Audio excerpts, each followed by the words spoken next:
കേന്ദ്ര അവഗണനയ്ക്കെതിരെ ഡൽഹിയിൽ സമരം ചെയ്ത് കേരളം.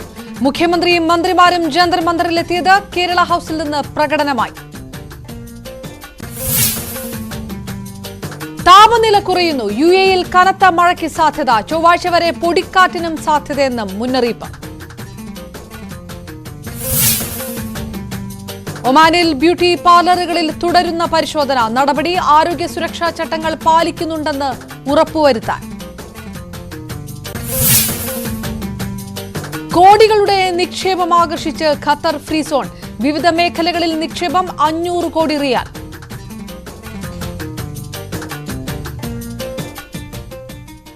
നമസ്കാരം, പ്രവാസി ശബ്ദത്തിലേക്ക് സ്വാഗതം. ഇന്ന് ഡൽഹിയിൽ മുഴങ്ങിയത് കേരളത്തിന്റെ ശബ്ദമാണോ എന്നതാണ് ചോദ്യം. കേന്ദ്ര അവഗണനയ്ക്കെതിരെ ജന്തർ മന്ദറിൽ സംസ്ഥാന സർക്കാർ നടത്തിയ സമരത്തിൽ പങ്കുകൊണ്ടത് സീതാറാം യെച്ചൂരി മുതൽ അരവിന്ദ് കെജ്രിവാൾ വരെ, പഞ്ചാബ് മുഖ്യമന്ത്രി ഭഗവന്ത് മാൻ മുതൽ ജമ്മുകശ്മീർ മുൻ മുഖ്യമന്ത്രി ഫാറൂഖ് അബ്ദുള്ള വരെ. ഭരണഘടനയുടെ ഐക്യം നശിപ്പിക്കുന്നതിനെതിരെയാണ് സമരമെന്ന് ആവേശപൂർവ്വം വ്യക്തമാക്കിയ പ്രതിഷേധം മുന്നോട്ട് വെച്ചത് ലോക്സഭാ തെരഞ്ഞെടുപ്പിലേക്ക് കൂടി പ്രതിഫലിക്കുന്ന രാഷ്ട്രീയം. ഫെഡറൽ സംവിധാനത്തെ നശിപ്പിക്കുന്നവർക്കെതിരെ അണിചേരാനുള്ള നീക്കത്തിൽ നിന്ന് കേരളത്തിലെ പ്രതിപക്ഷം, കേരളത്തിലെ കോൺഗ്രസ് വിട്ടുനിന്നുവെന്നും ആ രാഷ്ട്രീയ പ്രചാരണത്തിൽ ഇടതുപക്ഷം പറയുമെന്നതിൽ തർക്കമേയില്ല. കേന്ദ്രം അനങ്ങുമോ ഈ കേരള സമരത്തിൽ? ബി.ജെ.പി. ഇതര സംസ്ഥാനങ്ങൾ വിവേചനം നേരിടുന്നുവെന്ന് മല്ലികാർജ്ജുൻ ഖാർഗെ പ്രഖ്യാപിച്ചാൽ മാത്രം മതിയാകുമോ കോൺഗ്രസിന്റെ പ്രതിഷേധം? വിഷയം പലതാണ്. ഗൾഫ് 18 പരിശോധിക്കുന്നു. സ്വാഗതം ഒരിക്കൽ.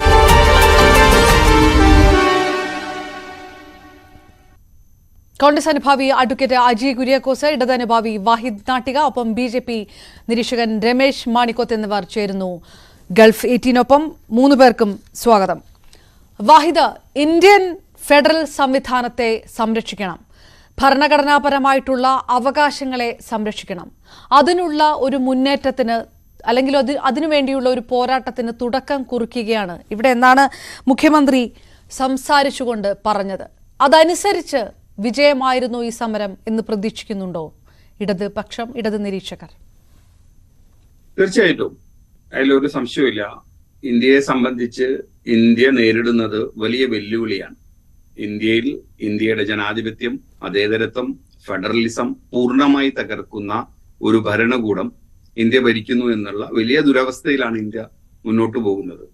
ഈ സമയത്ത് ഇന്ത്യയിലെ മതേതര വിശ്വാസികൾ പോരാട്ടത്തിന് ഇറങ്ങിയിരിക്കുകയാണ്. അത് മതേതര വിശ്വാസികളായിട്ടുള്ള, ജനാധിപത്യ വിശ്വാസികളായിട്ടുള്ള, ഫെഡറൽ സംവിധാനത്തിൽ വിശ്വസിക്കുന്നവരായിട്ടുള്ള എല്ലാ മതേതരവാദികളും ഇതിനോടൊപ്പമാണ്. അത് പ്രത്യേകിച്ച് കേരളത്തിന്റെ കാര്യത്തിലാണെങ്കിൽ കേരളം എന്ന സംസ്ഥാനത്തെ ഒരു ശത്രുപക്ഷത്ത് നിർത്തുക എന്നുള്ളത് RSS അജണ്ടയാണ്. കാരണം RSSനെ സംബന്ധിച്ച് അവർ ഉയർത്തുന്ന തനി പ്രാകൃതമായ ആശയം ഒരിക്കലും സ്വീകാര്യമാകുന്ന ഒരു വിഭാഗമല്ല മലയാളികൾ എന്നുള്ളതാണ്, പ്രബുദ്ധരായ മലയാളികൾ എന്നുള്ളതാണ്.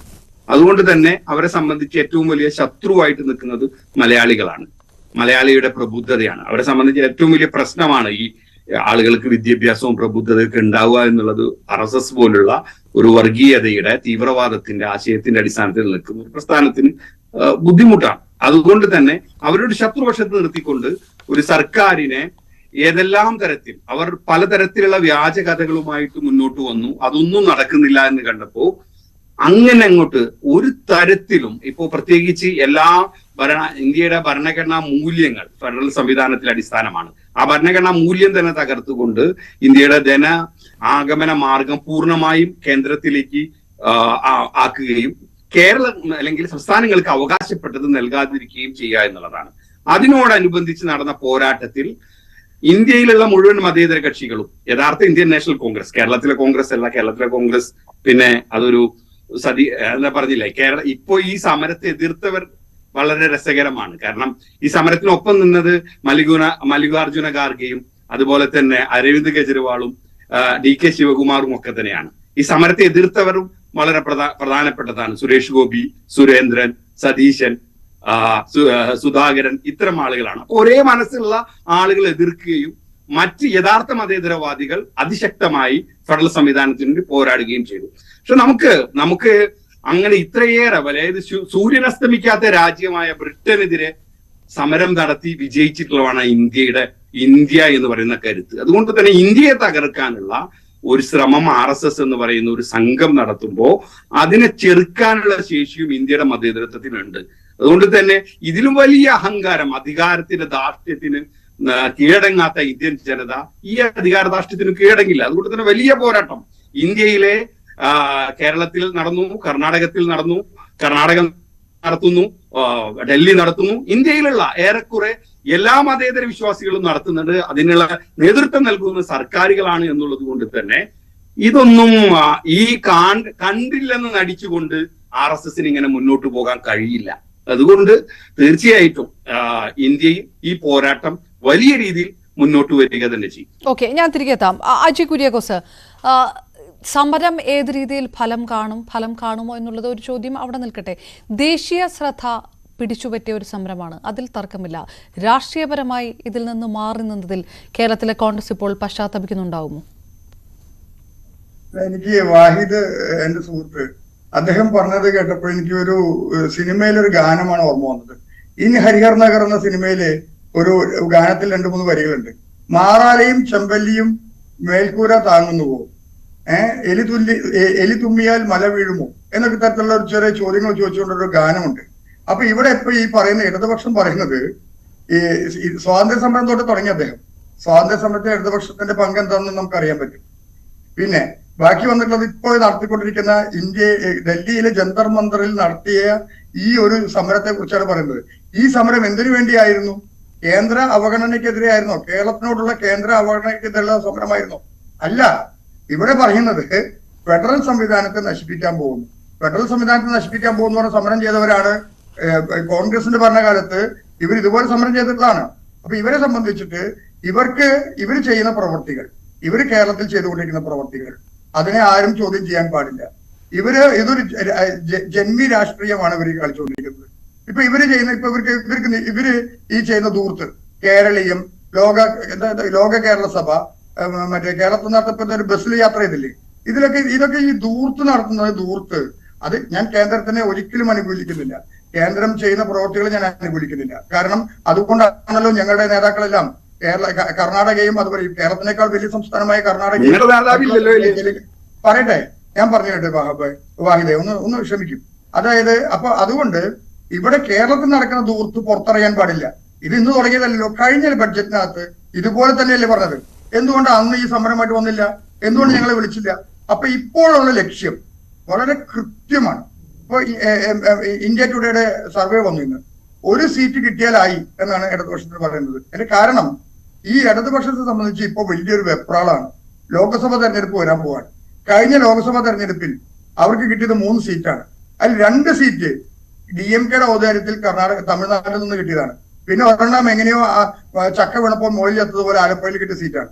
അപ്പൊ അതുകൊണ്ട് അവർക്കൊരു ദേശീയ പാർട്ടി എന്നുള്ള ലേബലിൽ നിലനിർത്തണമെന്നുണ്ടെങ്കിൽ അവർക്ക് എവിടെയെങ്കിലുമൊക്കെ ജയിച്ചാൽ മതിയാവും. ജയിച്ചേ പറ്റുള്ളൂ. അത് BJP തോൽപ്പിച്ച് അവർക്ക് ജയിക്കാൻ സാധിക്കില്ല. അവർക്ക് ജയിക്കാൻ സാധിക്കുന്നത് കേരളത്തിലെ കോൺഗ്രസിനെ തോൽപ്പിച്ചുകൊണ്ടാണ്. കേരളത്തിലെ കോൺഗ്രസിനെ അവർ തോൽപ്പിക്കുമ്പോൾ അവർ ഓരോ അടിയും കൊടുക്കുന്നത് കോൺഗ്രസിനും ഒപ്പം തന്നെ ഓരോ പൂമാല കൊടുക്കുന്നത് BJPക്ക് വേണമെന്നുള്ള അവർക്ക് കൃത്യമായിട്ട് അറിയാം. അതുകൊണ്ട് എന്തുകൊണ്ടാണ് ശ്രീ നരേന്ദ്രമോദി മിണ്ടാതിരിക്കുന്നത്? അവർക്ക് കൃത്യമായിട്ട് അറിയാം. പിണറായി വിജയൻ എന്ന് പറയുന്ന വ്യക്തി അഴിമതിയിൽ മുങ്ങി കുളിച്ചു കൊടുക്കുന്ന വ്യക്തിയെ ഏതെങ്കിലും തരത്തിൽ ഭീഷണിപ്പെടുത്തപ്പോ SFIO അന്വേഷണം വന്നു. അവർ 2-3 സ്ഥലത്ത് അന്വേഷിച്ച് പോയി, പേടിച്ചു. കാരണം ഇനിയിപ്പോ അവർക്ക് അറിയാം ഇനി എന്തെങ്കിലും വന്നു കഴിഞ്ഞാൽ. ഇപ്പൊ എന്തുകൊണ്ടാണ് ഇപ്പൊ ഞാൻ ചോദിക്കട്ടെ ചെറിയൊരു കാര്യം. ഇപ്പോ ഡൽഹിയിലെ അരവിന്ദ് കെജ്രിവാളിന്റെ വീടിന്റെ അടുത്തുവരെ എത്തി. അതുപോലെ തന്നെ ഹേമന്ത് സോറനെ അറസ്റ്റ് ചെയ്തു. എന്തുകൊണ്ട് പിണറായി വിജയനെ അറസ്റ്റ് ചെയ്യാൻ വരുന്നില്ല? ചോദ്യം ചെയ്യുന്നില്ല. കാരണം ഇത് ഒരു പേടിപ്പിച്ചു നിർത്തുക എന്നുള്ളൊരു പോളിസിയാണ് BJP ചെയ്യുന്നത്. നിങ്ങൾ എങ്ങനെയെങ്കിലും കേരളത്തിൽ കോൺഗ്രസിനെ അവസാനിപ്പിക്കുക. കാരണം കേരളത്തിൽ മാത്രമല്ലേ ഇടതുപക്ഷമുള്ളൂ. അപ്പൊ അവരുടെ ഒരു ടാക്ടിക്സ് ആണ് ഈ നടന്നുകൊണ്ടിരിക്കുന്നത്. അപ്പൊ ആ ടാക്ടിക്സിൽ കോൺഗ്രസിനെ വലിച്ചഴക്കണ്ട. ഞങ്ങൾ അങ്ങോട്ട് വന്ന് നിങ്ങൾക്ക് ഞങ്ങളുടെ പ്രാതിനിധ്യം തരുമെന്ന് നിങ്ങൾ പ്രതീക്ഷിക്കേണ്ട. കാരണം ഞങ്ങൾ വന്നാൽ ഇന്ത്യയിൽ നിന്നുള്ള ജനങ്ങൾ മൊത്തം വരും. നിങ്ങൾക്ക് വരാൻ പോകുന്ന ഞാൻ അതിന്റെ ഒരു ഡിബേറ്റബിൾ വെർഷനിലേക്ക് വരാം. ശ്രീ രമേശ് മണിക്കോത്തിനോട് കൂടി ചോദിച്ച ശേഷം, ശ്രീ രമേശ്, കേന്ദ്ര നിലപാട് സംസ്ഥാനത്തിന് കേരളത്തിന് വിരുദ്ധമാണ് എന്നുള്ളൊരു വികാരം, ആ ഒരു അഭിപ്രായം ജനങ്ങളിലേക്ക് എത്തിക്കാൻ ഈ ഒരു സമരത്തിന് കഴിഞ്ഞിട്ടുണ്ട് എന്ന് പറഞ്ഞാൽ അത് നിഷേധിക്കും? ഏത് തരത്തിലായിരിക്കും? നമസ്കാരം. ഇപ്പോ LDF ഗവൺമെന്റ് നടത്തുന്ന ഈ സമരം ഇത് ആദ്യത്തെ അല്ല. ഇതിനു മുന്നേ മനുഷ്യച്ചങ്ങലയും നടത്തിയിട്ടുണ്ടായിരുന്നു. അപ്പൊ ഇതിൽ 3 കാര്യങ്ങളാണ് ശ്രീ പിണറായി വിജയൻ ഇതിൽ എയിം ചെയ്യുന്നത്. ഒന്ന്, അത് പൊളിറ്റിക്സ് ആണ്. എന്താണ് പൊളിറ്റിക്സ് എന്ന് പറഞ്ഞാൽ കേരളത്തിൽ നിന്ന് ഇപ്പോ 20 MP-മാരിൽ ഒരൊറ്റ ഒരു MP CPM-നുള്ളൂ. അപ്പോ അടുത്ത തെരഞ്ഞെടുപ്പിൽ അവർക്ക് മാന്യമായ ഒരു സ്ഥാനം കിട്ടിയിട്ടില്ല. ഇലക്ഷനിൽ എന്ന് പറഞ്ഞാൽ പാർട്ടിയുടെ ചിഹ്നം നഷ്ടപ്പെടും. ദേശീയ പാർട്ടിയാണ് ഇപ്പൊ തന്നെ നിൽക്കുന്നത്. തെരഞ്ഞെടുപ്പ് കമ്മീഷന്റെ ഒരു ഔദാര്യം കൊണ്ടാണ് അരിവാൾ ചുറ്റിക നക്ഷത്രം കിട്ടിയിരിക്കുന്നത്. വോട്ടിംഗ് ശതമാനം കുറവാണ്. അപ്പൊ അടുത്ത ഇലക്ഷനിലും അതേപോലെ ആയിക്കഴിഞ്ഞാൽ ഏത് വിധേനയും സീറ്റ് നേടണം. അതിന് ഒന്നാമത്തെ മാർഗം അവര് കോൺഗ്രസിനെ പ്രതിരോധത്തിലാക്കുക എന്നുള്ളത്. അതിൽ ഒരു പരിധി വരെ അവർ വിജയിച്ചിട്ടുണ്ട്. രണ്ടാമത് BJP-നെ എതിർക്കുക. BJP-നെ എങ്ങനെ എതിർക്കേണ്ടത്? അപ്പൊ കേന്ദ്ര ഗവൺമെന്റിന്റെ പേര് പറഞ്ഞ് അല്ലെങ്കിൽ ഗവർണറുടെ പേര് പറഞ്ഞ് സമരം ചെയ്യുക. 7 വർഷമായിട്ട് മാളത്തിൽ ഒളിച്ച DYFI SFI-ക്കാർ ഇപ്പോഴാണ് പുറത്തിറങ്ങിയത്. എന്താ കാരണം? തെരഞ്ഞെടുപ്പ് വരികയാണ്. അപ്പോ ഒരു കാര്യം അതാണ്, അത് പൊളിറ്റിക്സ് ആണ്. രണ്ടാമത്തെ കാര്യം എന്ന് പറയുന്നത് ഇവിടെ നടന്ന ഭരണവിരുദ്ധ ഒരു മനോഭാവം കേരളത്തിലുണ്ട്. ഭരണ പരാജയം മറച്ചു വെക്കാൻ വേണ്ടി ഇപ്പൊ എത്രയോ സംഭവങ്ങൾ, അത് പറയാൻ നമുക്ക് സമയം കിട്ടില്ല. ഒരുപാട് കാര്യങ്ങളുണ്ട്. ഇവർ ചെയ്ത ഇപ്പം അജി കുര്യാക്കോസ് പറഞ്ഞ പോലെ നവകേരള സദസ്സ് നടത്തിയത് കേരള ഗവൺമെന്റിന്റെ ഭരണത്തിൽ നിന്നുള്ള പൈസ എടുത്തിട്ട് ഒരു തെരഞ്ഞെടുപ്പ് പ്രചരണമാണ് അവർ നടത്തിയത്. വില്ലേജ് ഓഫീസിൽ പോയി കൊടുക്കേണ്ട പരാതി തന്നെ അവര് പറഞ്ഞതാ ഇവിടെ വരികയാണ്, മന്ത്രിമാർ 20 ആള് വന്നു കൊടുത്തു. അതേ വില്ലേജ് ഓഫീസർക്ക് കൊടുക്കുകയാണ്. ഒരു വ്യത്യാസമില്ല ഇതിനകത്ത്. കുറെ ചവറ്റുകോട്ടയിലേക്ക് പോയി, കുറെ തിരുവനന്തപുരത്ത് പോയി കൊടുക്കുന്നവരുണ്ട്. ഓക്കെ, കൊടുത്തെങ്കിൽ നല്ലത്, രക്ഷപ്പെട്ടെ. അപ്പോ ആ രീതിയിൽ ഒരുപാട് രീതിയിലുള്ള ഭരണ പരാജയം, അതൊന്ന്. ഭരണപരാജയത്തിൽ വേറൊന്നും കൂടി പറഞ്ഞുതരാം. 2% പെട്രോളിന്റെ സെസ് ഇവർ ഏർപ്പെടുത്തിയിട്ട് ഇവർ പറഞ്ഞു അത് ക്ഷേമ പെൻഷൻ കൊടുക്കണം. അപ്പൊ ആ പിച്ചച്ചട്ടി എടുത്ത് നടക്കാന്ന് മറിയാമ്മ ചേട്ടത്തി. അത് കൂടാതെ ഇന്നിതാ ഒരു PF 80,000 കിട്ടാതെ ഒരാൾ 8 വർഷമായിട്ട് അയാൾ ആത്മഹത്യ ചെയ്തിരിക്കുന്നു, ശിവശങ്കരൻ. ഇതെല്ലാം കേരളത്തിലാണ് നടക്കുന്നത്. ഇതൊന്നും ഇവിടെ ചർച്ചയില്ല.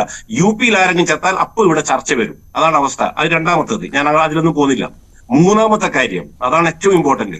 മൂന്നാമത്തെ കാര്യം എന്ന് പറയുന്നത് ഇപ്പോ ഇന്ത്യ മുന്നണി, ഇവർ CPM-ഉം കോൺഗ്രസും എല്ലാം ഇന്ത്യ മുന്നണിയിലുള്ളതാണ്. അപ്പൊ ഇന്ത്യ മുന്നണിയുടെ കാര്യം വളരെ പരുങ്ങലിലാണ്. ഒന്ന്, നമ്മുടെ ഇങ്ങേര് പോയി, ബീഹാറിലെ നിതീഷ് കുമാർ ആൾറെഡി വിട്ടുപോയി. അയാളായിരുന്നു ഇതിന്റെ ടോപ്പിൽ ഇരുന്ന ആൾ. അദ്ദേഹം പോയി, തല പോയി, ഇനി വാലേ ഉള്ളൂ. മമതാ ബാനർജി വരുന്നില്ല, മമതാ ബാനർജി മാറി നിൽക്കുകയാണ്. അപ്പൊ ഇങ്ങനെയുള്ള ഈ സമയത്ത് ഇന്ത്യ മഹാരാജ്യത്ത് ഇവരുടെ ഈ പ്രതിപക്ഷത്തിൽ ഒരു സ്പേസ് ഉണ്ട് എന്ന് ശ്രീ പിണറായി വിജയൻ മനസ്സിലാക്കിയിട്ടുണ്ട്. അടുത്ത 7 വർഷം കഴിഞ്ഞ് അടുത്ത ഈ ഒരു തെരഞ്ഞെടുപ്പ് വരികയാണ്. 3-4 മാസം കഴിഞ്ഞാൽ ലോക്സഭാ തെരഞ്ഞെടുപ്പ് വരികയാണ്. അത് കഴിഞ്ഞ് ഉടനെ തന്നെ 1.5 വർഷം കഴിയുമ്പോഴേക്കും നിയമസഭാ ഇലക്ഷൻ വരും. ഈ വരുന്ന ഇലക്ഷനിൽ കിറ്റെല്ലാം നിങ്ങൾ എന്ത് കൊടുത്താലും ജനങ്ങൾ വോട്ട് ചെയ്യില്ല. കാരണം കിറ്റ് വാങ്ങിച്ച ആൾക്കാരാണ് ഇന്ന് പറയുന്നത് ഒരു അബദ്ധം പറ്റിപ്പോയി. അപ്പൊ ഇനി എന്ത് കിറ്റ് കൊടുത്താലും കിട്ടില്ല, ഭരണം കിട്ടില്ല എന്ന് പിണറായി വിജയന് വളരെ നിശ്ചയമുണ്ട്. അപ്പൊ അതിനുള്ള മൂന്നാമതൊരു സ്പേസ് എവിടെയാണ്? ദേശീയത. അതിന് കൂട്ടുപിടിച്ചുകൊണ്ട് കുറെ അഴിമതിക്കാരെ, വളരെ കൃത്യമായി ഞാൻ പറഞ്ഞുതരാം. ഈ അഴിമതി ആരൊക്കെയാണ്? കേജ്രിവാൾ ഒന്ന്. രണ്ടാമത്തത് ഫാറൂഖ് അബ്ദുള്ള. വർഷങ്ങളായിട്ട് കാശ്മീരിനെ മുടിച്ച ഒരു നേതാവാണ് അദ്ദേഹം. ഇപ്പൊ 370-ാം വകുപ്പ് എടുത്തു കളഞ്ഞ് അദ്ദേഹത്തിന്റെ സ്ഥലങ്ങൾ, 1000-കണക്കിന് ഏക്കർ സ്ഥലങ്ങളാണ് ഗവൺമെന്റ് തിരിച്ചെടുത്തത്. അപ്പൊ അതൊന്ന്. രണ്ടാമത്തെ ആള് കേജ്രിവാൾ മുറ്റത്തെത്തിയിരിക്കുകയാണ് അന്വേഷണ ഏജൻസികൾ. ദേശീയ അന്വേഷണ ഏജൻസികളുടെ പറഞ്ഞ് അവസാനിപ്പിച്ചോട്ടെ. ഒരു മിനിറ്റ്, ഞാൻ ഇത് പറഞ്ഞ് അവസാനിപ്പിച്ചോട്ടെ. ഇദ്ദേഹത്തിന് സപ്പോർട്ട് ചെയ്യാൻ ഇദ്ദേഹം വിളിച്ചാൽ വരുമല്ലോ പഞ്ചാബ് മുഖ്യമന്ത്രി. അടുത്തത് സ്റ്റാലിന്റെ അവസ്ഥ എന്താണ്? അദ്ദേഹത്തിന്റെ മെയിൻ ഫണ്ടിങ് എന്ന് പറയുന്ന ബാലാജിയും മറ്റേ മന്ത്രിയും അകത്താണുള്ളത്, ഇപ്പോൾ ജയിലിലാണ്. അപ്പൊ ഇങ്ങനെയുള്ള കുറെ അഴിമതിക്കാരെ കൂട്ടം നിർത്തിയിട്ട് ഒരു ദേശീയ നേതാവാകാനുള്ള ഒരു ഇതാണ് ഇവർ നടത്തുന്നത്. അപ്പൊ എന്തുകൊണ്ട് പിണറായി വിജയനെ അറസ്റ്റ് ചെയ്യുന്നില്ല? നിങ്ങൾ ഇതൊക്കെ പറഞ്ഞല്ലോ. പിണറായി വിജയൻ വീട്ടുമുറ്റത്ത് പോലും നിങ്ങൾക്ക് പോകാൻ പറ്റുന്നില്ലല്ലോ. ശരി, ഞാൻ ആ വിഷയം, അഴിമതി നേതാക്കന്മാർക്കെതിരെ അഴിമതി ആരോപണം, അതിൽ അറസ്റ്റ് ചെയ്യുന്നുണ്ടോ? ദേശീയ അന്വേഷണ ഏജൻസികൾ ഇതിനകത്ത് ഇടപെടുന്നുണ്ടോ? അത് വളരെ വളരെ വിപുലമായിട്ടുള്ള മറ്റൊരു വിഷയം കൂടിയാണ്. അതിനകത്തേക്ക് കടന്നാൽ ഈ പ്രധാന സമരവുമായിട്ടുള്ള വിഷയത്തിൽ നിന്ന് വ്യതിചലിച്ചു പോകേണ്ടി വരും. ശ്രീ വാഹിദ് നാട്ടിക, കേന്ദ്രം വളരെ ചുരുക്കം വാചകത്തിനകത്ത് ഉത്തരം പറയണം. കാരണം എനിക്ക് അടുത്ത ചോദ്യം അതുമായി ബന്ധപ്പെട്ട് തന്നെ ചോദിക്കാൻ. കേന്ദ്രം ഈ സമരവുമായി ബന്ധപ്പെട്ട് എന്തെങ്കിലും അനുകൂല നിലപാടെടുക്കും എന്നുള്ളൊരു പ്രതീക്ഷയുണ്ടോ? അതിനു മുമ്പ് എന്റെ സുഹൃത്തുക്കൾ പറഞ്ഞതിന് ഒരു ഒറ്റ വാചകത്തിൽ ഞാൻ പറയാം. ഇതായത് അദ്ദേഹം നേരത്തെ സിനിമയിൽ പറഞ്ഞതുപോലെ, സിനിമയിലെ തന്നെ ഡയലോഗാണ് ഈ ശ്രീനിവാസനും തിലകനുള്ളത്. ചേട്ടന്റെയും എന്റെയും ശബ്ദം ഒരേപോലെ ഉണ്ടല്ലോ എന്നുള്ളത്. അതുകൊണ്ട് തന്നെ കേരളത്തിലെ കോൺഗ്രസ്സുകാരെ സത്യത്തിൽ ഈ RSSകാർ ചർച്ചയിലുണ്ടെങ്കിൽ കോൺഗ്രസ്സുകാരെ വിളിക്കേണ്ടതില്ല. കാരണം ഒരേ ശബ്ദമാണ്, അവർ പറയുന്ന ഒരേ വാചകമാണ്. അവരെ സംബന്ധിച്ച് മല്ലികാർജുന ഖാർഗെ അവരുടെ നേതാവല്ല, DK ശിവകുമാർ അവരുടെ നേതാവല്ല, പഞ്ചാബിലെ മുഖ്യമന്ത്രി അവർക്കുമായി ഒരു ബന്ധവുമില്ല. അവർക്ക് വേണം പഞ്ചാബിലെ മുഖ്യമന്ത്രി പിന്നെ ഒക്കെ AAP ആണ്. ആരാണെങ്കിലും കോൺഗ്രസ് നേതൃത്വം ഇന്ത്യയിലെ കോൺഗ്രസ് നേതാക്കളുമായി കേരളത്തിലെ കോൺഗ്രസിന് ഒരു ബന്ധവുമില്ല. അവർക്ക് കേരളത്തിൽ സുരേന്ദ്രൻ പറയുന്നത് വി മുരളീധരൻ പറയുന്നത് നിലപാട് വ്യക്തമാണ്. അത് ആവർത്തിക്കുകയാണ്. അത് പറഞ്ഞ നിലപാട് തന്നെയാണ്. അത് വ്യക്തമാണ്. അതൊരു ആരോപണമായിട്ട് താങ്കൾ ചോദിച്ച ചോദ്യത്തിലേക്ക് തീർച്ചയായിട്ടും കേന്ദ്രത്തിലെ സംബന്ധിച്ച് ഞാൻ നേരത്തെ സൂചിപ്പിച്ചില്ലേ, ഇന്ത്യയിൽ ഇതിലും വലിയ അധികാര ധാർഷ്ട്യം ഉണ്ടായിട്ടുണ്ട്. അടിയന്തരാവസ്ഥ എന്ന് പറഞ്ഞ് രാജ്യത്തിന്റെ മുഴുവൻ അധികാരത്തെയും ജനാധിപത്യത്തെയും താറുമാറാക്കിയ സമയത്ത് ഇന്ത്യ പൊരുതിയിട്ടുണ്ട്. അതുകൊണ്ട് തന്നെ ഇന്ത്യ എന്ന് പറഞ്ഞു കഴിഞ്ഞാൽ അങ്ങനെ ഒരു RSSന് മുമ്പിൽ മുട്ടുകുത്തില്ല. അതിനിപ്പോ കേരളത്തിലെ കോൺഗ്രസിലെ കേരളത്തിൽ ഇപ്പൊ ഇട്ടാവട്ടത്ത് ഞാൻ ചോദിക്കുന്നത് ഇതിനകത്തൊരു രാഷ്ട്രീയമുണ്ട് എന്ന് കോൺഗ്രസ് ആരോപിക്കുന്നത് വെറുതെയാണോ? ലോക്സഭാ തെരഞ്ഞെടുപ്പ് അടുത്ത് വരുന്ന ഒരു സാഹചര്യം, കേന്ദ്ര നിലപാട് ഈ സമരവുമായി ബന്ധപ്പെട്ട് എന്ത് തന്നെ ആയിക്കൊള്ളട്ടെ, അതെന്തായിരുന്നാലും ഈ ഒരു വിഷയം വരുമ്പോൾ പ്രാദേശികമായിട്ട് നിൽക്കുന്ന ഒരു ഭിന്നിപ്പ് മറികടന്നുകൊണ്ട് കോൺഗ്രസ് സമരത്തിന് അനുകൂലിക്കാത്തൊരു സാഹചര്യത്തെ കൂടി രാഷ്ട്രീയമായി ഉയർത്തിപ്പിടിക്കുക, വിമർശനം BJPക്കൊപ്പം തന്നെ കോൺഗ്രസിനെയും വിമർശിക്കുക. സ്വാഭാവികമായിട്ടും ലോക്സഭാ തെരഞ്ഞെടുപ്പ് അടുത്ത് വരുമ്പോൾ ഒരു വെടിക്ക് രണ്ട് പക്ഷി, കോൺഗ്രസിനെ ആശയക്കുഴപ്പത്തിലാക്കി, പ്രതിരോധത്തിലാക്കി, പ്രതിക്കൂട്ടിലാക്കുന്നുണ്ട് ഇടതുപക്ഷം. അതിൽ ഒരു തെരഞ്ഞെടുപ്പ് തന്ത്രമില്ലേ? തിരിച്ചാണ് ചോദിക്കാനുള്ളത്. സത്യത്തിൽ കേരളത്തിലെ കോൺഗ്രസ് ഇത്രയധികം കേരള വിരുദ്ധരായി നിൽക്കുന്നത് എന്തുകൊണ്ട്? കേരളത്തിനെതിരെ, കേരളത്തിൽ നടക്കുന്ന ദേശീയപാത വികസനത്തിനെതിരെ, എല്ലാത്തിനുമെതിരെ കേരളത്തിൽ അതിഭീകരമായ കലാപം അഴിച്ചുവിട്ട് നാടിനെതിരെ ശക്തമായി RSSന്റെ പോലെ തന്നെ അല്ലെങ്കിൽ RSSനേക്കാൾ ശക്തമായി നിൽക്കുന്നത് എന്തുകൊണ്ട്? അധികാരം കിട്ടിയില്ല എന്നുള്ളത് കൊണ്ടാണ്. 7 വർഷം അധികാരത്തിൽ നിന്ന് മാറി നിർത്തപ്പെട്ടോടുകൂടി അടിവേരഴിയെ. അതാണ് സംഭവം. ഇപ്പൊ കോൺഗ്രസ് ഈ പറയുന്ന പോലെ ഒന്നല്ല. ഇപ്പോ അജി കുര്യാക്കോസിന് നാട് ചിലപ്പോൾ ബന്ധമില്ലാത്തതുണ്ടാവും. കേരളത്തിൽ ബൂത്ത് കമ്മിറ്റികൾ പോലും ഇല്ലാത്ത വളരെ ചെറിയൊരു പാർട്ടിയായി, കേരള കോൺഗ്രസിനേക്കാളൊക്കെ തന്നെ ചെറിയ പാർട്ടി ആയിക്കൊണ്ടിരിക്കുന്ന ഒരു പാർട്ടിയാണ്. മുസ്ലിം ലീഗിന്റെ ആശീർവാദം ഇല്ലെങ്കിൽ കേരളത്തിൽ ഒരു 10 സീറ്റ് തികച്ച് ജയിക്കാൻ കഴിയാത്ത ഒരു പാർട്ടിയാണ് കോൺഗ്രസ്. അതുകൊണ്ട് ആ കോൺഗ്രസിനെ ഭയപ്പെട്ടുകൊണ്ട് കേരളത്തിൽ ആ കോൺഗ്രസിനെതിരെയുള്ള പോരാട്ടമൊന്നുമല്ല, കോൺഗ്രസിനെതിരെ കോൺഗ്രസിനെ നിങ്ങൾ ഭയക്കുന്നില്ല, ആ കോൺഗ്രസിനെ നിങ്ങൾ ഭയക്കുന്നില്ല എന്ന് പറയുന്നു. ഞാൻ പറഞ്ഞില്ലേ, കേരളത്തിലെ കോൺഗ്രസിനെ കോൺഗ്രസ് ആയിട്ടേ കാണേണ്ടതില്ല. കാരണം അതൊരു RSSന്റെ പണ്ടേ ഉള്ളതാണ്. വടകര ബേപ്പൂർ സഖ്യം മുതൽ അവർ ഏത് കാലവും ഒരു പ്രോ RSS ആണ്. അതുകൊണ്ട് അവരുടെ മനസ്സിൽ പകുതി മാരാർജി ഭവനും പകുതി KPCC ഓഫീസും ആണ്. അത് ഏത് കാലവും ഉള്ളതാണ്. അതുകൊണ്ട് അതിനെ മാറ്റി നിർത്തുക. മറിച്ച് ഇത് കേരളത്തിന്റെ പോരാട്ടമാണ്, ഇത് മലയാളിയുടെ പോരാട്ടമാണ്, മലയാളി സ്വത്വത്തിന്റെ പോരാട്ടമാണ്. യഥാർത്ഥമായി ഇന്ത്യയിലെ ഉത്തരേന്ത്യൻ ലോബി എന്ന പേരിൽ RSS എന്ന് പറയുന്നത് പോരാട്ടം നടത്തുന്ന സമയമാണ്. ആ പോരാട്ടം നടത്തുന്ന സമയം ലോക്സഭാ തെരഞ്ഞെടുപ്പുമായി ബന്ധപ്പെട്ട് നിൽക്കുന്ന വിഷയങ്ങൾ, ഈ കേന്ദ്ര അവഗണനക്കെതിരെയുള്ള സമരം, കടന്നു പോകുന്ന അഭിസംബോധന ചെയ്യുന്ന വിഷയങ്ങൾ, അതൊക്കെയാണ് പ്രശ്നം. അതല്ല, ഇപ്പോൾ നമ്മൾ ഓരോ വിഷയത്തിന് രാഷ്ട്രീയം വിഷയാധിഷ്ഠിതമല്ലേ? ഇപ്പോ ഈ ബജറ്റിന്റെ സമയത്ത് എല്ലാ തരത്തിലും നോക്കൂ, ശരി, ബജറ്റിന്റെ സമയത്തും കേരളത്തെ അവഗണിക്കുകയാണ് ചെയ്തത്. ഞാൻ ശരി, അജി കുര്യാക്കോസ്, ഇത് മാറി നിന്നത് ജനങ്ങളുടെ ഇടയിൽ ചോദ്യം ചെയ്യപ്പെടും എന്ന് കോൺഗ്രസ് മനസ്സിലാക്കുന്നുണ്ട് എന്നുള്ള കാര്യം ഉറപ്പാണ്. അതുകൊണ്ട് കൂടി ആണോ ഇത് ബാലൻസ് ചെയ്യാൻ വേണ്ടിയിട്ട് ഒരു പ്രസ്താവനയുമായിട്ട് മല്ലികാർജ്ജുൻ ഖാർഗെ വരുന്നത്? BJP ഇതര സംസ്ഥാനങ്ങൾ കേരളമടക്കം വിവേചനം നേരിടുന്നു എന്ന് ഖാർഗെ പറയാം. അത് ഈ സമരം നടക്കുന്ന അതേ സമയത്ത് ഇടതുപക്ഷം പറയുന്നു ജനങ്ങളോട് നിങ്ങൾ മാറി നിന്നിരിക്കുകയാണെന്ന്. ഇത് ഏത് രീതിയിൽ പ്രതിരോധിക്കും രാഷ്ട്രീയമായി? തീർച്ചയായിട്ടും ഇത് നേരത്തെ മാഡം ചോദിച്ച ചോദ്യമാണ്. കോൺഗ്രസിനെ പ്രതിരോധത്തിലാക്കാൻ വേണ്ടിയാണോ ഇത്തരത്തിലുള്ള ഒരു ചടങ്ങ് നടത്തിയത് എന്നുള്ളത് സത്യമാണ്. അതാണ് അവരുടെ ഉദ്ദേശം ഉണ്ടായിരുന്നത്. അതുകൊണ്ടാണ് ഞാൻ വീണ്ടും ഒരു സിനിമ ഡയലോഗ് കൂടി പറയേണ്ടി എനിക്ക് വരുന്നത്. ലൂസിഫർ സിനിമയിൽ സായികുമാറിനോട് മോഹൻലാൽ പറയുന്ന ഡയലോഗ് ഉണ്ട്, അതുകൂടെ പറയാൻ പറ്റില്ല. അപ്പൊ അതുകൊണ്ട് കോൺഗ്രസ് വളരെ കൃത്യമായിട്ട് തന്നെയാണ് പ്ലാനിങ് നടത്തിയിരിക്കുന്നത്. കാരണം കൃത്യമായിട്ട് അറിയാം, കാരണം അവരുടെ ഉദ്ദേശം എന്താണെന്ന് ഞങ്ങൾക്ക് കൃത്യമായിട്ട് അറിയാം. ഇപ്പൊ നിങ്ങൾ പറഞ്ഞല്ലോ കോൺഗ്രസും BJP ഒന്നാണ്, ഒരേ ശബ്ദമാണ്. അപ്പൊ ഈ ഇപ്പോഴിരിക്കുന്ന സഖാവ് പിണറായി വിജയൻ എങ്ങനെയാണ് ജയിച്ചു വന്നതെന്നുള്ളതൊന്ന് പരിശോധിച്ചാൽ കൊള്ളാം. അന്ന് ആരെ വോട്ട് കിട്ടിയിട്ടാണ് ജയിച്ചതെന്ന് പരിശോധിച്ചാൽ കൊള്ളാം. പോസ്റ്റർ അടിച്ചത് ആരെ പടം വെച്ചിട്ടാണെന്ന് പരിശോധിച്ചാൽ കൊള്ളാം. അതൊന്നും ഞാനിവിടെ പറയുന്നില്ല, കാരണം സമയമില്ല. പക്ഷെ ഒരു കാര്യം ഞാൻ കൃത്യമായിട്ട് പറയാം. ഇന്ന് ഇന്ത്യയിൽ BJPയെ എതിർക്കാൻ കഴിയുന്ന ഒരേ ഒരു ശക്തിയുള്ളൂ കോൺഗ്രസ്. അത് കേരളത്തിലുള്ള കേരള കമ്മ്യൂണിസ്റ്റ് പാർട്ടി അല്ല. കോൺഗ്രസ് എന്ന് പറയുന്നത് ഓൾ ഇന്ത്യ നാഷണൽ കോൺഗ്രസ് ആണ്. അപ്പൊ ഓൾ ഇന്ത്യ നാഷണൽ കോൺഗ്രസ് സംബന്ധിച്ചിട്ട് ഏറ്റവും വലിയ ശത്രു എന്ന് പറയുന്നത് BJP ആണ്. ഏത് വിധേനയും ഞങ്ങൾ BJP തകർക്കാൻ ശ്രമിക്കും. അവിടെ ജന്തർ മന്ദിറിൽ പോയിട്ട് ഒരു സമരം നടത്തി. നിങ്ങൾ വിളിക്കൂ, ഞങ്ങൾ പ്രധാനമന്ത്രിയുടെ വസതിയിലേക്ക് വരാം, മാർച്ച് നടത്താം. നിങ്ങൾ വരാം. നിങ്ങൾക്കത് പേടി? കാരണം പ്രധാനമന്ത്രിയുടെ വസതിയിലേക്ക് മാർച്ച് നടത്തിയാൽ അടുത്ത ദിവസം മുഖ്യമന്ത്രിയുടെ വസതിയിലേക്ക് അല്ല, എന്നാൽ ഈ സമരത്തെ ആ രീതിയിൽ കാണാമായിരുന്നില്ലേ? ദേശീയ തലത്തിൽ കാണാമായിരുന്നില്ലേ? ആം ആദ്മി പാർട്ടിക്ക് വരാമെങ്കിൽ DMK വരാമെങ്കിൽ കോൺഗ്രസിന് സാധിക്കില്ല മേഡം. ദേശീയ തലത്തിൽ കാണാൻ സാധിക്കില്ല മേഡം. കേരളത്തിൽ ഏതൊക്കെ സമരങ്ങൾ കോൺഗ്രസ് നടത്തിയിട്ടുണ്ടോ ആ സമരത്തിൽ ഒക്കെ തന്നെ, അതുപോലെ തന്നെ ദേശീയ നേതാക്കൾ ആരൊക്കെ കേരളത്തിൽ വന്നിട്ടുണ്ടോ അതിനോടെല്ലാം മുഖം തിരിഞ്ഞു നിൽക്കുന്ന പ്രവണതയായിരുന്നു ഇടതുപക്ഷത്തുണ്ടായിരുന്നത്. ഞാൻ നേരത്തെ സൂചിപ്പിച്ചല്ലോ, ശ്രീമാൻ രാഹുൽ ഗാന്ധിയുടെ ഭാരത് ജോഡോ യാത്ര കടന്നുപോയ കേരളത്തിലെ 10 ജില്ലകളിലൂടെ ഒരു ഇടതുപക്ഷത്തിന് നേതാവ് പോലും വന്നില്ലല്ലോ. എന്തുകൊണ്ടാണ് വരാതിരുന്നത്? കാരണം അവർക്ക് പേടിയാണ്.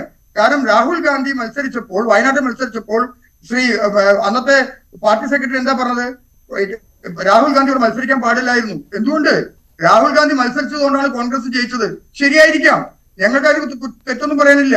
ഞങ്ങളുടെ പ്രധാനപ്പെട്ട ഉദ്ദേശം തൃശ്ശൂരിൽ, പാലക്കാടിൽ, അതുപോലെ തന്നെ പത്തനംതിട്ടയിൽ, അതുപോലെ തന്നെ കാസർഗോഡ് ഞങ്ങൾ ഇവരെ തോൽപ്പിക്കുക എന്നുള്ളത് ഒറ്റ ഉദ്ദേശം മാത്രമേ ഉണ്ടായിരുന്നു. ഞങ്ങൾ വിജയിച്ചു. അപ്പൊ അതുകൊണ്ട് ഇനിയും ഞങ്ങൾ പറയുന്നു, ഇതുപോലെ ഗിമ്മിക്കുകളുമായിട്ടൊന്നും കോൺഗ്രസിന്റെ അടുത്തേക്ക് വരണ്ട. അതോടെ വീണ്ടും പറഞ്ഞു, ലൂസിഫർ സിനിമയിലെ ഡയലോഗ് വീണ്ടും പറയാണ്, ഞങ്ങളുടെ അടുത്തേക്ക് വരണ്ട, നിങ്ങളുടെ കയ്യിൽ വെച്ചേക്കും. രമേശ് മാണിക്കോത്ത്, ഏത് തരത്തിൽ തർക്കമുണ്ടായാലും കേരളത്തിൽ രണ്ടായിട്ട് നിൽക്കുകയാണ്, നിങ്ങൾ അവിടെ പോയ ഒറ്റ മുന്നണിയാണ് എന്നൊക്കെ പറയുമ്പോഴും ഒരു കാര്യത്തിനകത്ത് വിഷയം ഒരേപോലെ സംസാരിക്കുകയാണ്. അത് ഇടതുപക്ഷമാണെങ്കിലും കോൺഗ്രസ് ആണെങ്കിലും അത് കേന്ദ്രം അവഗണിക്കുന്നുണ്ട് സംസ്ഥാനത്തെ എന്നുള്ളത് തന്നെയാണ്. അത് നികുതി വിഹിതം തൊട്ട് ഗ്രാന്റ് തൊട്ട്, കമ്മീഷനുകൾക്ക് നൽകുന്ന ഗ്രാന്റ് തൊട്ട്, കടമെടുപ്പ് പരിധി വെട്ടിക്കുറിച്ച് തൊട്ട്, അങ്ങനെ അക്കമിട്ട് നിർത്തുന്ന ഒരു വിഷയമുണ്ട്. എത്രത്തോളം പ്രതിരോധിച്ചാലും ഇടതും വലതും ഒരുപോലെ നിന്ന് പറയുകയും കേരളത്തെ ഇത്ര കാര്യമായിട്ട് BJP ഉറ്റുനോക്കുന്ന ഒരവസരം കൂടിയാണ് ഈ ലോക്സഭാ തെരഞ്ഞെടുപ്പ്. ജനങ്ങളുടെ അടുത്ത് അത് കൺവിൻസ് ചെയ്യാൻ, പ്രതിരോധിക്കാൻ ഒരല്പം ബുദ്ധിമുട്ടായി BJPക്ക് തോന്നേണ്ടി വരും. അതിൽ തർക്കമില്ല. അതിലേക്ക് വരുന്നതിന് മുന്നേ മാഡം ഒരു കാര്യം, ശ്രീ CPM പ്രതിനിധി വാഹിദ് നാട്ടിക വന്ന മുതൽ RSSനെ ചീത്ത പറയാ, ആരോ പറഞ്ഞു വിട്ട പോലെയാണ്. നീ പോയിട്ട് നിറയെ RSSനെ ചീത്ത പറഞ്ഞിട്ട് വരൂ. RSS ഭീകര സംഘടനയാണ്, ഇന്ത്യയിലെ ഏറ്റവും വലിയ ഭീകര സംഘടന ഇവരാണ്, CPM ആണ്. അതിലേക്ക് ഞാൻ വരുന്നില്ല, നമ്മളെ ചർച്ച വഴിമാറിപ്പോ. ഞാൻ ഇതിലേക്ക് വരാം. ഇതിനെ പറ്റി പറഞ്ഞു, നിങ്ങൾ കൊടുക്കുന്നില്ല. നിങ്ങൾ പറഞ്ഞില്ലേ എന്താണ് വിഹിതം, നികുതി വിഹിതം. UPA സർക്കാർ 46,000 CR കൊടുത്തപ്പോ NDA കൊടുത്തത് 1,50,000 കൊടുത്തത്. രണ്ടാമത്തത് ഗ്രാന്റ് കൊടുത്തത് കഴിഞ്ഞ 10 വർഷത്തിൽ 1,43,000 കോടിയാണ് ഗ്രാന്റ് കൊടുത്തത്. 1,43,000. UPA ഗവൺമെന്റിന്റെ സമയത്ത് കൊടുത്തത് 25,000. അപ്പൊ ഈ രീതിയിൽ കറക്റ്റായിട്ട് കൊടുക്കുന്നുണ്ട്. പക്ഷെ ഇവരുടെ ആവശ്യം ഇപ്പൊ എന്താണ്? ഇവരുടെ വേറെ ഞാൻ പറഞ്ഞുതരാം, മനുഷ്യച്ചങ്ങല തീർക്കുക, ജന്തർ മന്ദിറിൽ പോയി തലവുത്തി നിൽക്കുക, ഇതുകൊണ്ടല്ല കാര്യമുള്ളത്. പാർലമെന്റ് ഇപ്പൊ നടന്നുകൊണ്ടിരിക്കുകയാണ്. ഇടതുപക്ഷത്തിന്റെ ഏതെങ്കിലും ഒരു പ്രതിനിധി അവിടെ എഴുന്നേറ്റ് പറഞ്ഞിട്ടുണ്ടോ നമുക്ക് കിട്ടാനുള്ളത് ഇത്രയാണ്? 57,000 ഇവർ പറയുന്നത്. അതവിടെ പറയേണ്ടി, അതവിടെ അവതരിപ്പിക്കണ്ടേ? ഇനിയിപ്പോ നിർമ്മലാ സീതാരാമൻ ഇന്ന് അവിടെ പറഞ്ഞു കാര്യങ്ങൾ അവതരിപ്പിക്കും. അത് കള്ളമാണെങ്കിൽ ഇവർ നാളെ പോയിട്ട് പറയട്ടെ, അവകാശ ലംഘനത്തിന് നോട്ടീസ് കൊടുക്കട്ടെ. അവർ കള്ളം പറഞ്ഞു. ഇവരുടെ അവകാശമല്ല MP-മാരുടെ. എത്ര MP-മാരുണ്ട് അവിടെ? മനുഷ്യച്ചങ്ങലി നിങ്ങൾ ജന്തർ മന്ദിറിൽ പോയിട്ട് കൂവി വിളിച്ചുകൊണ്ട് കാര്യമില്ല. ജനങ്ങളുടെ മുന്നിൽ ഒരു കള്ളം 1000 തവണ ആവർത്തിച്ചാൽ അത് സത്യമാകുന്നില്ല. വിമർശ തന്ത്രമാണ് CPM-ന്റേത്. അതാ ഇവരെടുക്കുന്നത്. തെരഞ്ഞെടുപ്പിൽ എങ്ങനെയോ 4 സീറ്റ് നേടണം. ഇവർ ലോകസഭയിൽ പോയി പറയട്ടെ. എവിടെയാ ഒരു കാര്യം, ശ്രീ പിണറായി വിജയൻ കേരളത്തിന്റെ മുഖ്യമന്ത്രിയല്ലേ, ഒരു വിളിപ്പാടകലെയാണ്, ഒരു കോൾ മതി. മാഡം എനിക്ക് കാണണം, എനിക്ക് മീറ്റ് ചെയ്യണം എന്ന് പറഞ്ഞാൽ അവർ നോന്ന് പറയോ? ഒരിക്കലും ഇല്ല. കേരളം ഇന്ത്യയുടെ ഭരണഘടന പ്രകാരം അവർക്ക് ഒരിക്കലും നോന്ന് പറയാൻ പറ്റില്ല. ബാലഗോപാലിനും കൂട്ടി പോട്ടെ, ഈ 57,000 കോടിയുടെ കണക്ക് അവതരിപ്പിക്കട്ടെ. കേരളത്തിന് കിട്ടാനുണ്ടെങ്കിൽ വാങ്ങിക്കണമെന്ന് ഞാൻ പറഞ്ഞു. കേരള മലയാളി ഞാൻ പറയേണ്ടത് പക്ഷേ ജനങ്ങളുടെ മുന്നിൽ, കൺവിൻസ് ചെയ്യേണ്ടത് ജനങ്ങളുടെ മുന്നിൽ, അഭിസംബോധന ചെയ്യേണ്ടത് ജനങ്ങളുടെ മുന്നിൽ, തെരഞ്ഞെടുപ്പുമായി ബന്ധപ്പെട്ട് ഈ വിഷയം അറിയിക്കേണ്ടത് ജനങ്ങളുടെ മുന്നിൽ എന്നുള്ളതാണ് വിഷയം. ഈ വിഷയം അറിയിക്കേണ്ടത് ജനങ്ങളുടെ മുന്നിൽ, ജനങ്ങളെ കൺവിൻസ് ചെയ്യിക്കാൻ ഈ വിഷയം വൈകാരികമായിട്ട് ജനങ്ങളിലേക്ക് ഈ വിഷയം എത്തുമ്പോൾ അത് അഭിസംബോധന ചെയ്യാൻ രാഷ്ട്രീയപരമായ എത്രത്തോളം കഴിയുമെന്നുള്ളൊരു ചോദ്യം ബാക്കിയാവുകയാണ്. ശ്രീ രമേശ്, രാഷ്ട്രീയമായിട്ടുള്ള നേട്ടം കൊയ്യലാണ്. ജനങ്ങളുടെ മുന്നിലല്ല പറയേണ്ടത്. നിങ്ങൾ ആദ്യം ചെയ്യേണ്ടത് അവസാനം ചെയ്യുക എന്നുള്ള നിലപാടാണ് നിങ്ങളുടേത്. നിങ്ങൾ ലോകസഭയിൽ പോയിട്ട് പാർലമെന്റിൽ പോയിട്ട് അവതരിപ്പിക്കുക. നിങ്ങൾക്ക് കിട്ടാനുള്ള കാര്യങ്ങൾ ചോദിച്ചു വായിക്കുക. നിങ്ങൾ 57,000 കോടിയുടെ കണക്ക് പറഞ്ഞു, പിന്നീട് കണക്ക് അവതരിപ്പിക്കുമ്പോൾ അത് കുറഞ്ഞു 7,000 കോടിയായി. ഇതല്ലേ അവസ്ഥ? ഇങ്ങനെ ജനങ്ങളുടെ ഏതായാലും ഓക്കെ, ശരി. എന്തായാലും ഒരു കാര്യം ഉറപ്പാണ്, ഈ സമരം ഇതുകൊണ്ട് അവസാനിക്കുകയില്ല എന്ന് ഇടത് നേതാക്കൾ വ്യക്തമാക്കുന്നതിന്റെ അർത്ഥം തന്നെ തെരഞ്ഞെടുപ്പ് പ്രചാരണവുമായി ബന്ധപ്പെട്ട് ഇതേ വിഷയം ഉന്നയിക്കപ്പെടും എന്നുള്ളതാണ്. ആ ഉന്നയിക്കപ്പെടുമ്പോൾ ഉയർന്ന ചോദ്യം ഇടത് BJP-യെ മാത്രമല്ല പ്രതിരോധത്തിലാക്കുക, കോൺഗ്രസിനെ കൂടിയാണ്. അത് ഏത് രീതിയിൽ രാഷ്ട്രീയമായി പ്രതിരോധിക്കാൻ കോൺഗ്രസ് ഏത് രീതിയിൽ ശ്രമിക്കുമെന്നുള്ളതിനുള്ള ഉദാഹരണങ്ങൾ ഇന്ന് കോൺഗ്രസ് നേതാക്കൾ നടത്തിയ പ്രതികരണങ്ങളിൽ നിന്ന് തന്നെ വ്യക്തവുമാണ്. പ്രേക്ഷകരോട് നമ്മൾ ചോദിച്ചു, കേരളം നടത്തിയ ഈ സമരത്തിൽ കേന്ദ്രം നിലപാടെടുക്കുമോ, അനങ്ങുമോ എന്ന് ചോദിച്ചതിന് ഇല്ല എന്ന് തന്നെയുള്ള പ്രതികരണങ്ങൾ ജനങ്ങളിൽ നിന്ന് 85% പ്രേക്ഷകരും അങ്ങനെ ഒരു നിലപാടും കേന്ദ്രത്തിൻ്റെ ഭാഗത്തുനിന്ന് ഉണ്ടാവുകയില്ല എന്നുള്ള നിലപാടാണ്, വോട്ടാണ് രേഖപ്പെടുത്തിയിരിക്കുന്നത്. വളരെയധികം നന്ദി. ഏതായാലും സമയപരിമിതി കൊണ്ട് വീണ്ടും പാനലിസ്റ്റുകൾക്ക് വരാൻ കഴിയാത്തത് വാഹിദ് നാട്ടിക, അജി കുര്യസൊപ്പം രമേശ് മാണിക്കോത്ത് ഗൾഫേറ്റിനൊപ്പം ചേർന്നത് പൂർണ്ണമാകുന്നു പ്രവാസി ശബ്ദം. നമസ്കാരം.